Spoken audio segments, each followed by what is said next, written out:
And welcome to this episode of Family Matters. My name is Purity Museo, and tonight we are asking, why do we have so many cases of domestic violence in Kenya? How do you even find out you are in an abusive marriage or relationship? What is the way out? Remember, let me give you the latest statistics by the World Health Organization. 36% of Kenyan women have reported that they have already experienced some sort of domestic or some sort of violence, and 18% of their male counterparts too are saying they have in one way or another experienced domestic violence. FIDA, report by FIDA, indicates that over 2,000 cases of domestic violence were reported between January and June last year. Almost the same numbers were reported back in 2017. So tonight we want to talk about domestic violence, what must be done to end domestic violence, keep this conversation going, and see your questions and concerns already, but use the hashtag Family Matters KBC at Purity_Museo and at KBC Channel 1. We will be having a look at your feedback. Help me now welcome our special guest tonight. And next to me is the beautiful Lynette Oyo. She is a domestic violence victim. She will be sharing with us her experience, and off air she was telling me she was forced to walk out of that marriage. She will be telling us why she had to do that. Next to Lynette is Elmad Regan. He is a psychologist. He will be giving us more, putting into perspective what ought to be done to stop all this. And then at my far end is Grace Karaoke. She is a marriage and family therapist. Ladies and gentlemen, welcome to Family Matters tonight. And thank you so much for really making it on time, you know. Thank you. So there are so many questions being raised right now. Regan, if I may start with you. Yes. Why do we have an alarming, rampant cases of domestic violence in Kenya? Is it because people have come out to talk about these issues, or genuinely, really, the cases are increasing, and why is it so? Okay, thank you for having me on set once again. So maybe to begin with, I'd like to just give a small definition of what domestic violence is all about, also at times called intimate partner violence. So ideally it is any form of abusive, domineering, or intimidating sort of behavior that is meted against an immediate family relative, a spouse, or basically a person that you're in an intimate relationship with. Often than not, we've been cultured to know that matters to do with domestic violence is purely exclusive to people who are married, but it's not the case. Domestic violence could equally mean, say, a parent abusing their child or their relative. But all the same, as you've asked, why has there been a rampant increase of cases in the recent past?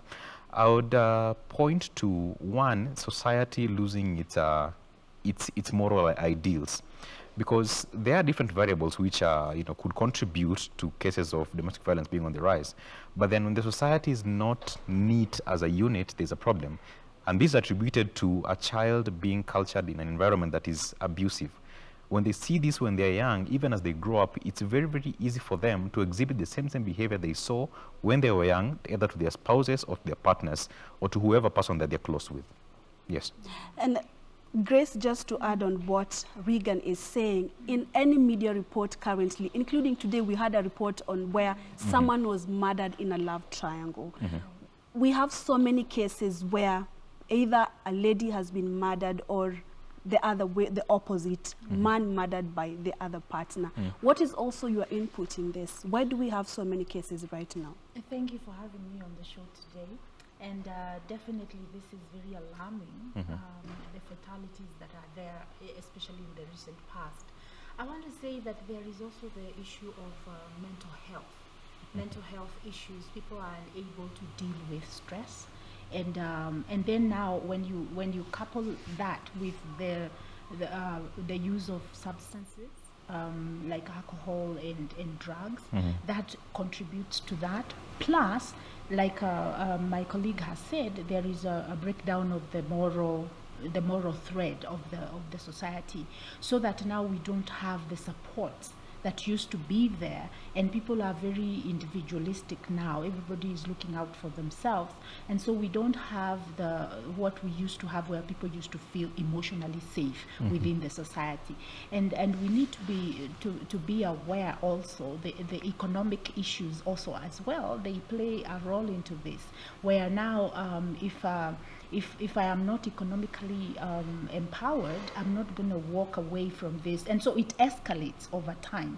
And one of the things that is very important for us, especially us who are educators in matters psychological and emotional and mental, we need to educate people about mental health, and we need to stop stigmatizing it. It's not madness.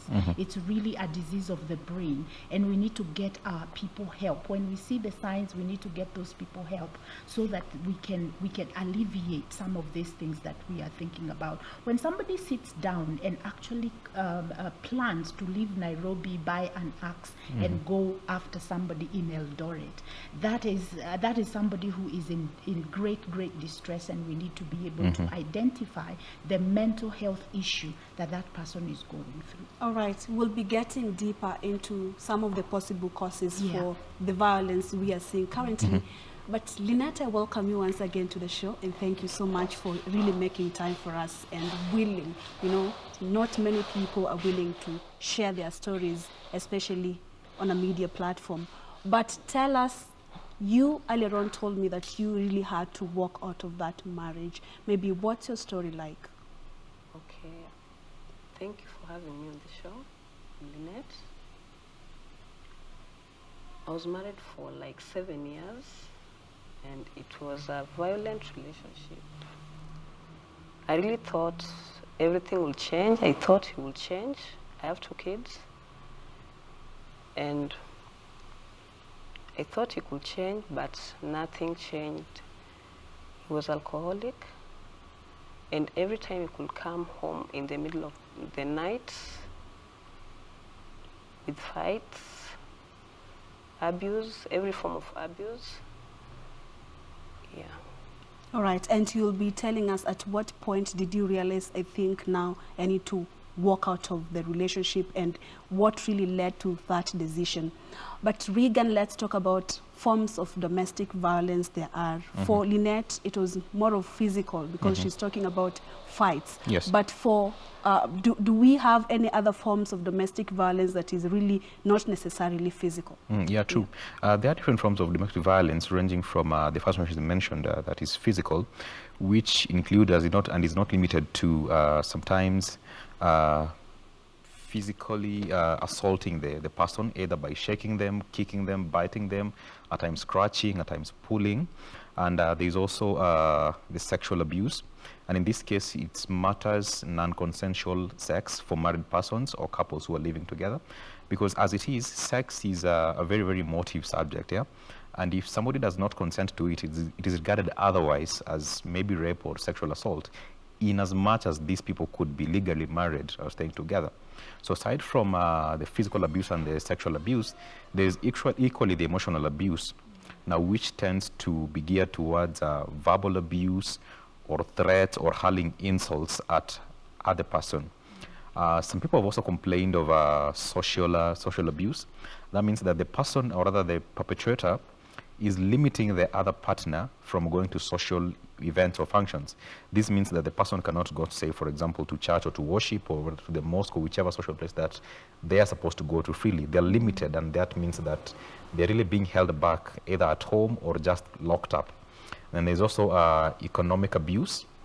The intimidator makes sure that the other person is not economically stable, either by withholding funds from them or freezing their accounts, or not giving them money so that they can gain control over them. Because the basic of it is that the idea or the deal behind it is to have total control over your abuser.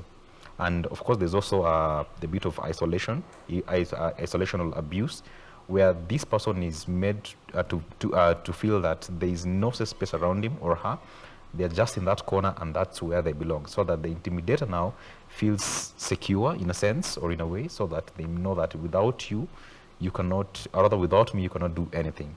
So those are the other multiple forms of abuse exist, but those are the most common ones that have been reported. Yeah, and Grace, by the time a man or a woman, let's say you are the breadwinner, and by the time you decide I'm going to withhold the finances, that's economic abuse, or even physically, you know, hit my partner, what really would lead to that? What are some of the possible causes for that?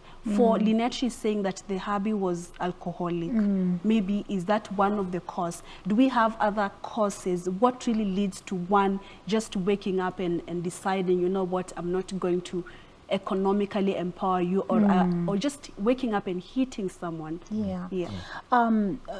Among the cases that I have seen, and from some of the research that has been made or done concerning the mind of the perpetrator, there is a psychological need to control, to be in control. There is a fear that drives this. There is an insecurity that drives this person, and so you find that the spectrum of control can come from just physically feeling, when you're not away, when you're not with me, I just fear that somebody else will see you and they will want you. So there is, and then you go all the way to now saying you cannot leave my house, you cannot work, you cannot go anywhere, even you cannot go to see your parents or anybody unless I am with you. And so there is a mental health issue here that's going on, a psychological need to feel secure by making sure that the person I'm with is suppressed to the point where they cannot make choices to walk away from me. Now, of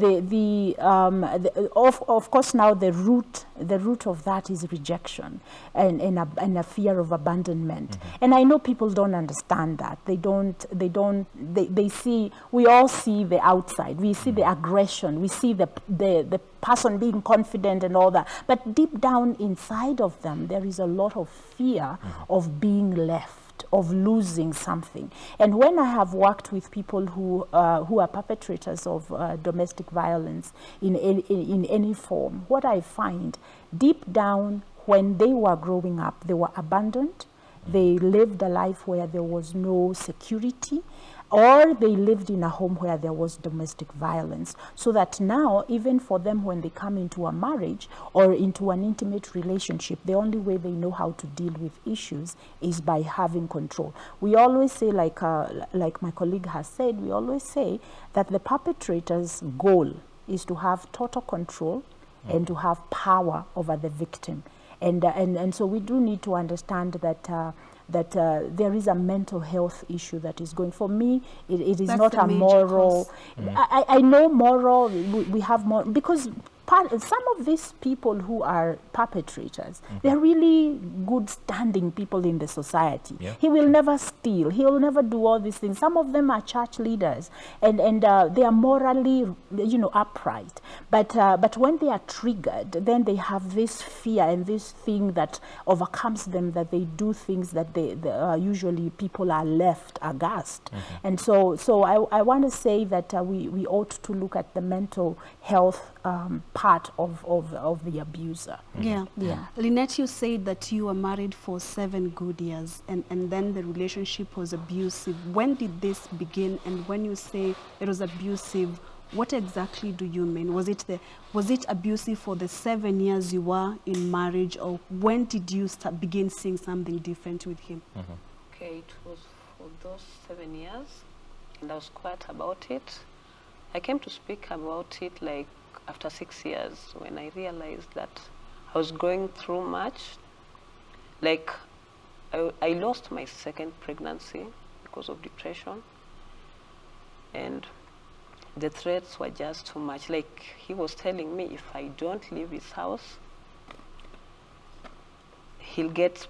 my relatives will get me in the morgue. And again, he told me, like, I'm not his relative. He was going to slash me, put me in a nylon, and then get me to the railway. That's when I saw, like, I used to go to work maybe with the scars, and I could be asked, why are you fighting, even with my manager? And then I realized it wasn't worth. I was even being beaten in front of my kids. the kids crying and all that. The neighbors were telling me, wewe hauna kwenu, go back to your parents. Then I was like, there's so much. I thought about my kids, about what people will say, and again, I thought about maybe in terms of supporting me, how could I start it? Yeah. All right. So after 6 good years, and she's mentioned that she thought of the kids. Most people will be like, for the sake of the kids, Yes. I will stay. But then for her, luckily, it was not too late. So let's let me just read one tweet from Florence, because Florence is saying, Etuku, I was in an abusive relationship back in college. The guy was so obsessed that he refused to leave me. He would beat me up, and anytime he finds me talking to other men, you know. So Regan, when do you tell, how do you tell that you are in an abusive relationship or marriage Okay. before it gets too late? Okay. Yeah. Yeah, so there are different factors or different signs that could tell you that you are indeed in an abusive relationship. But then before that, there's often a cycle that is often continuous of abuse. Because one, the abuser will, do something deliberately to see your reaction. Then they'll go and feel guilty, but they'll be like, by the way, did I even have to do that? Once the guilt is settled down, they give excuses as to why they did whatever they did. They start justifying. From justification, then things go back to normal. After things are back to normal, they again think up of something to set you up again for another abuse, and then they go back to start again the cycle. So it is continuous. And that's why maybe it takes a lot of time for people to speak out or to mention that they are in a relational abuse. Like Lynette has rightly mentioned, 6 years is relatively a lot of time, but luckily she managed to pull through. So one of the signs that could tell you that you are in an abusive relationship is that, one, you are overly anxious and unconfident when your partner is around. You're just feeling that something might go wrong. Always on defense mode, always on ready to go mode, because anything can happen. 2, if you are having difficulties in expressing yourself to your partner freely, because assume you're married, you even have kids, but then a simple request as, can I go and see my parents next week, becomes an issue, then that could mean that something is wrong, because a simple request as that should not be denied on basis of, say, for example, I've said no and it's a no. Yeah. And the other reason could be, rather, the other sign is often giving explanations about your whereabouts or what you intend to do. I'm not saying that it's not good to give explanations, but then if you're doing it repeatedly over and over and over again, it's a cause for alarm for yourself. So to know that I think I should be explaining myself more or less when this person, whether needs to know it or not. And equally, when you do lots of things to please your partner. Why? Because you want to please them. You want to appear all this good person. You want to be the macho man in this scenario. So a combination of this are signs to you as a person that, hey, something is wrong and I think I need to address it in this or that way. And Grace, in an African setting, all those signals that Rigard is talking about, let's say from my own understanding and where I've been raised up in an African setting, can only apply to women. So when we talk about men getting abused, a woman waking up and just killing the husband or even the partner, do we also have signs from the female perspective or side? Oh yes, oh yes, especially women, the battered man, usually the woman is very demeaning, threatening, and they cut him down. They really kind of bruise his ego a lot. And they will hurl insults. They will, because by the time a woman becomes physical with a man, it will take a time. That woman has to be very masculine, because usually what happens with abuse, men physically abuse, but women do the emotional and the mental and the psychological abuse. And so, and they will also do the surveillance, checking the phone, asking about if you're smiling at a woman, coming and standing when you are talking to a female. They feel very insecure. There is a jealousy and insecurity with the woman, and constantly being very nagging, and withholding is one of the biggest commonest ways that women express this abuse. They will withhold sex, they will withhold food, they will not clean his clothes, they will not do what they are supposed to do in this relationship. And then there is a lot of verbal fighting and pushing and shoving and even the threats, the threats about what they will do, and so for the woman, she is using a lot of a lot of verbal, emotional, and psychological abuse before it gets into the physical. Now, you can imagine what then happens is that the man begins to avoid coming home, or they go into drinking, or they find another way to protect themselves or to cope with the situation, and then it makes matters even worse. They will appear wherever you are and embarrass you in front of your friends and all that. Yeah. So they and by the time, and usually men don't look like they are being abused because they don't look like they are being battered, because they don't talk. And a man, men will ask each other, how?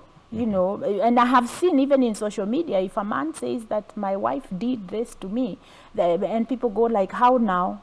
Kwani we ni mwanaume wa namna gani? Man up, wacha umama. So should men also walk out of the marriages? That is a question that you will be telling us, Regan, especially what do you do now if you find out you are in an abusive relationship? But Lynette, someone is asking you, first, Pole for that, and how did you manage to walk out of the relationship? Did you ever share with friends? First, maybe you could let us know, after 6 years of being in the same, and that did you just wake up one morning, pack your things and go, or how did you go about it? Okay. It reached a point where I was depressed. I could not eat. I could not talk. I couldn't work. Even my supervisor realized that.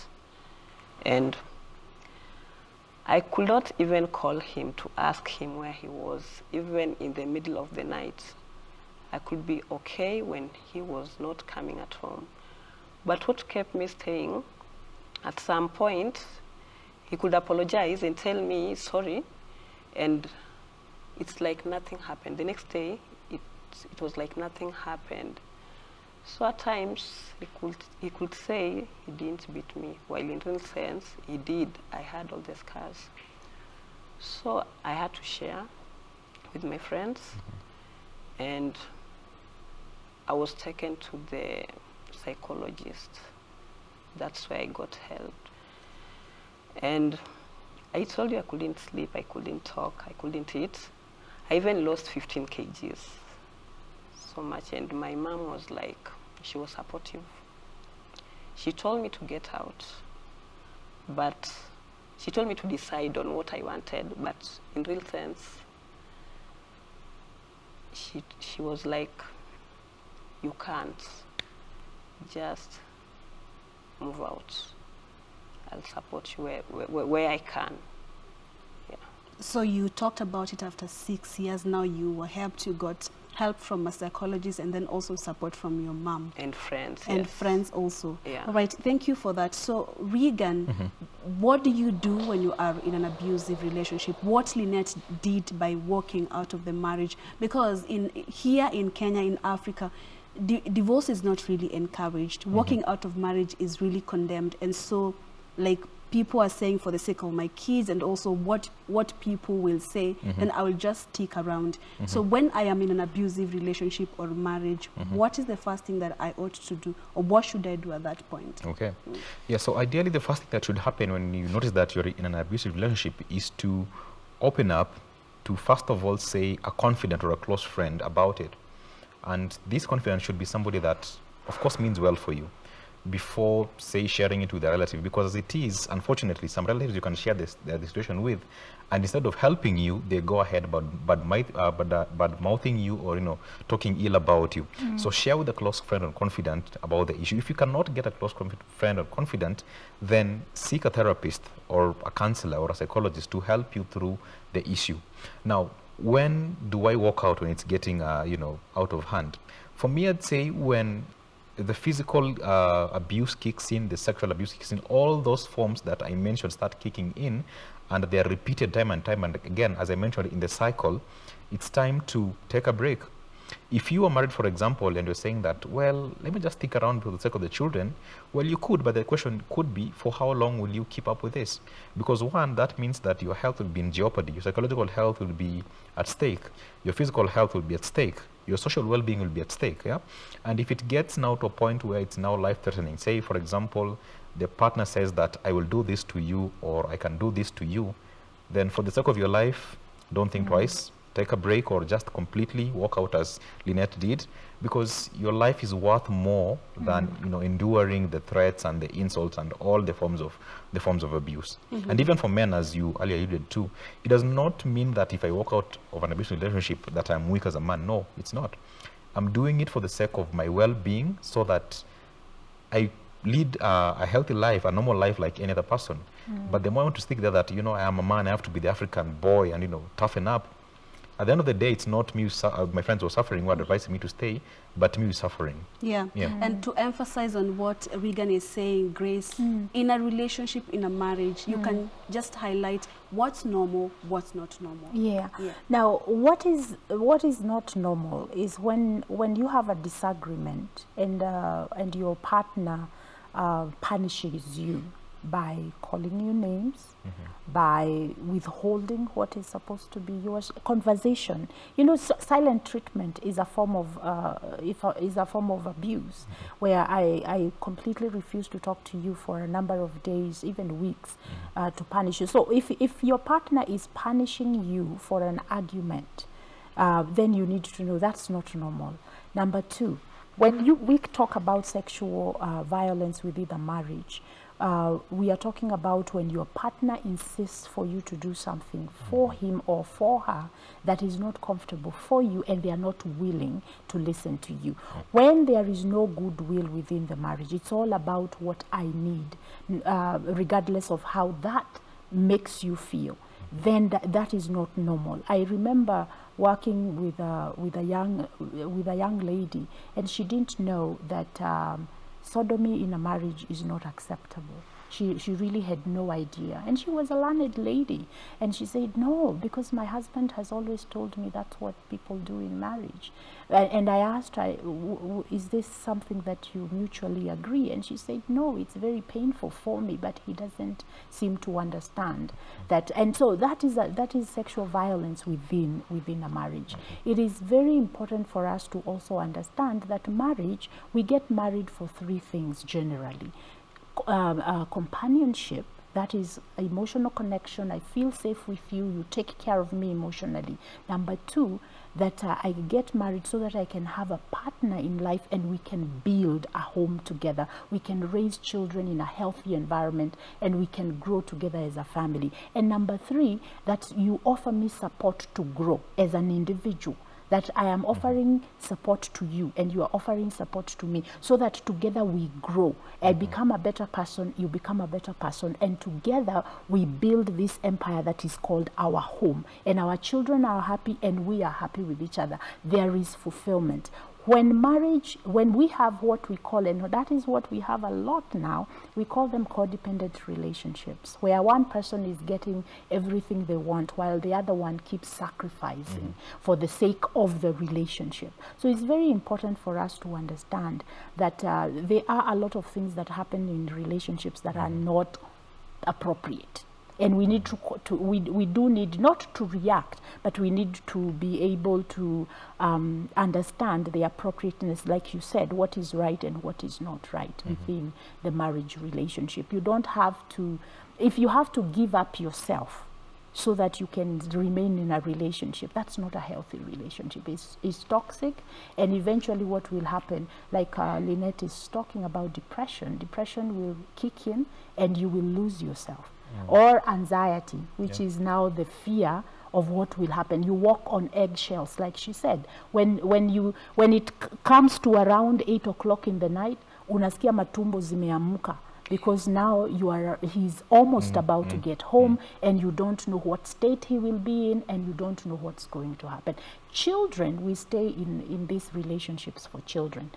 and the children begin to be affected, because now the environment is toxic for everyone. And so even as we are thinking that I'm going to stay for the children, I would like to tell our viewers that it's important that you talk with a psychologist, talk with somebody who can help you make this decision. Talk about what's happening in your marriage so that they can help you to see it in an objective way. Remember, when you are in this cycle of abuse, you don't have objectivity, because you are on alert and you are always defensive. There is no objectivity here.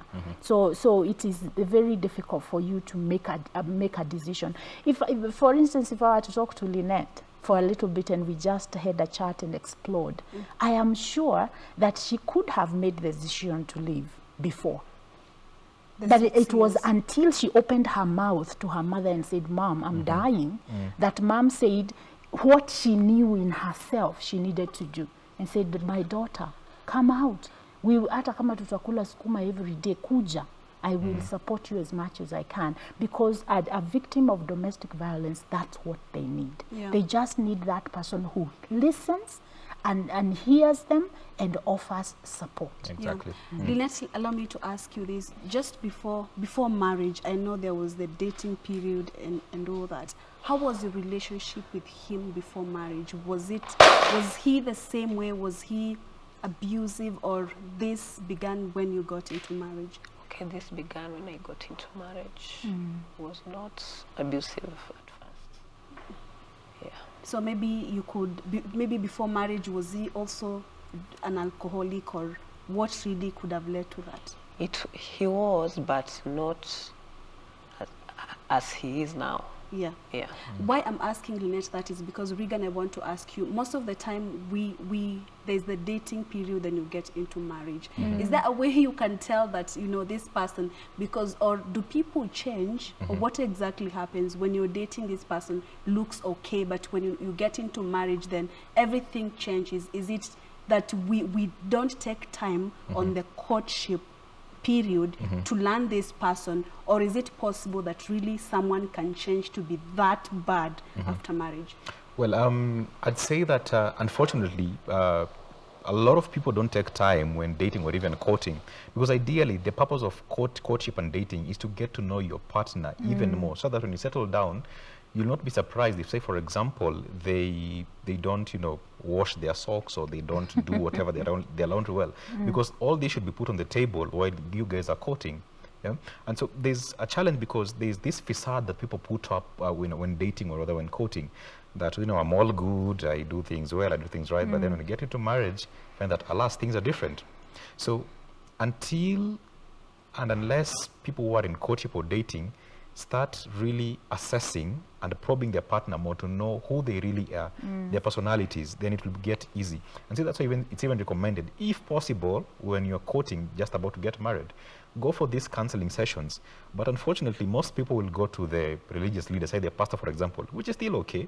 But then how qualified are they to offer you counseling support in terms of, you know, marriage? Because you need that eclectic approach to marriage before you settle down with your partner. Sometimes even inconsistencies in personalities can lead to these problems when you get into marriage. Say, for example, somebody is a super choleric, maybe the male. The female is just a total introvert, a phlegmatic. Now, couple these two together, there is a total disconnect in that relationship or in that marriage. So it's important to take time and get to know your partner well before settling down with them, such that even if they change in the marriage, it'll be easy for you to pinpoint and say that, I think it's because of this and that reason that this is happening, and this is the possible solution or the possible way out to solve the issue. Yeah. And Grace, there's usually, let's talk about ending domestic violence, if it's really possible to end it. There's usually a lot of blame games when, for example, we've seen on the social media, when it's a lady who've been killed, or a man, there's always one to blame. Do we justify, let's say, do we justify the act? You know, do we justify the violence, or what do we, if it's a family setup and I am the lady, the woman, I'm very violent, I'm very abusive, Yeah. do I justify, am I allowed to justify why I am doing 1, 2, 3 because my partner is not doing it right? Yeah. Even the society is out there to justify, you know, someone is murdered and there are always reasons, you know, I think this guy did 1, 2, 3 and 4 because this lady, you know, Yes. he had invested a lot in this lady Yeah. and then she just disappointed him. Do we justify that, or how do we end the violence? No, violence is violence, and there is absolutely no justification for somebody to pick up their hand and hit another person, another grown person. I remember being young and being so afraid. I'm still trying to figure out whether I actually saw or experienced somebody, a domestic violence issue where the man was beating the woman, because for some reason I really could never be able to understand why a grown human being would hit another grown human being, and it used to really give me a lot of anxiety thinking about that. So there is no justification for it. Now, this is the thing. People are getting into relationships with certain expectations that are not being said. For instance, if we just talk about the issue of where people are saying, oh, she was given a lot of money and he was... But this guy, if you are giving this woman a lot of money, what is your expectation? So it's not being said, because obviously, I remember my mother used to, and maybe we should say this, my mother used to tell us all the time, we are 4 girls in my family, that the moment you accept gifts, especially expensive gifts from a man, know there is a catch. Don't always think that it is being given for you for free. My mother always used to tell us, and I think we do need to say that, not to point fingers at the girls, but to be able to understand that we need to question ourselves. When I am getting this stuff that I'm being given, what is the expectation of the person who's giving it to me? So we should ask. I don't know how you're going to ask, but I think there should be a conversation about that. On the other hand, me who is giving out these gifts, I need to ask myself, have I communicated why I'm giving, what is my expectation? If it's a gift and it's free from my heart, I don't expect anything back, that's a good thing.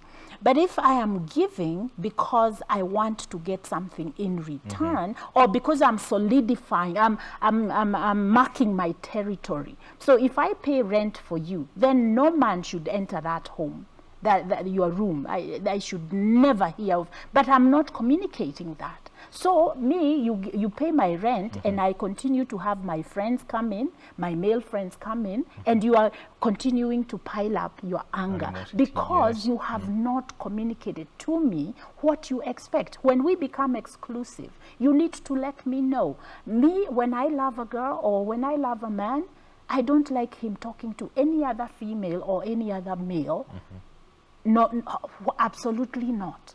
That is my standard. And then me, at least you have given me information, I can be able to say, hey, I can't go with that. Or we can compromise. Or we can be able to say, what does that really mean? Does that mean that I will never have a male friend whatsoever? What about my cousins? What about the people that I grew up with? You make a choice for yourself. You share this. This is what we don't have. People are walking around in relationships and you have no idea what your partner expects of you. So when they are doing whatever they are doing for you and with you, they have an expectation that has not been expressed. And it's good. That's why we are saying that that courtship is supposed to be a time to gather information. And I will say this to people who are watching us. If you are in a relationship, you need to have at least 5 things. I cannot stand this in a relationship. And 5 things I must have, because it starts with self-awareness.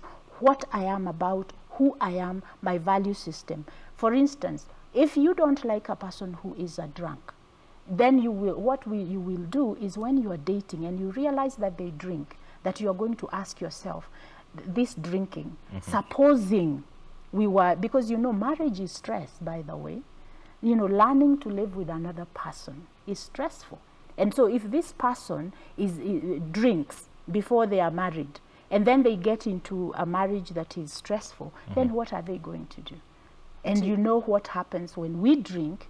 The effects, one of the effects of alcohol is that our ability to withhold, you know, actions is lowered.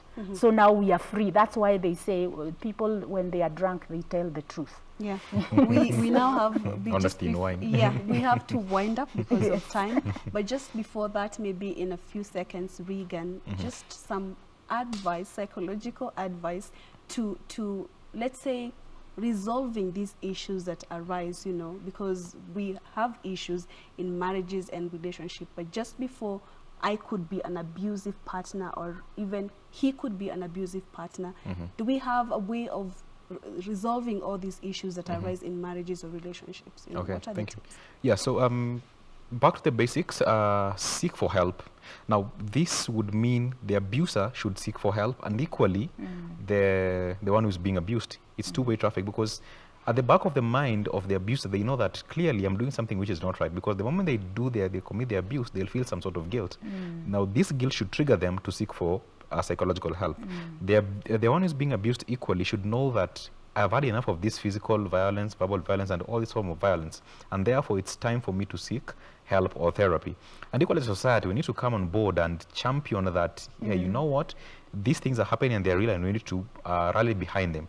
The same way that HIV was given mileage, the same way that malaria is given mileage, you know, for it to stop, is the same way that we need to campaign for this domestic violence issue, so that it all comes to an end. And it's even enshrined in the Constitution, I think Article 29, Section D, which says that no person should be subjected to physical or emotional abuse. So with all these factors in place, let us pull hands together. If you're being abused or you're the abuser, seek for help. There's nothing wrong with that. And let everybody come on board. And at the end of the day, we'll say that finally, it's all gone. All right, and Lynette, what's your final remarks to ladies watching you out there, maybe going through what you had to go through for 6 years? Okay, no one should go through gender-based violence. Don't think or worry about what people will say. It's all about you. Yeah, don't stay in an abusive marriage because of the kids. Yeah. All right, well said in point forms. No one should go through gender-based violence, and don't stay there because of the kids. And don't wait to be killed. Don't wait to kill or to get killed. All right, Lynette Oyo and Elmad, Regan and Grace Kariuki, thank you so much for making time for us and for making this show happen. Thank you. Looking forward to seeing you once again on this show. And thank you all for watching. Thank you for your feedback. Thank you for your views. It has been a great time really having you tuned in and watch Family Matters tonight. My name is Purity Museo. Do enjoy the rest of your viewing, and good night.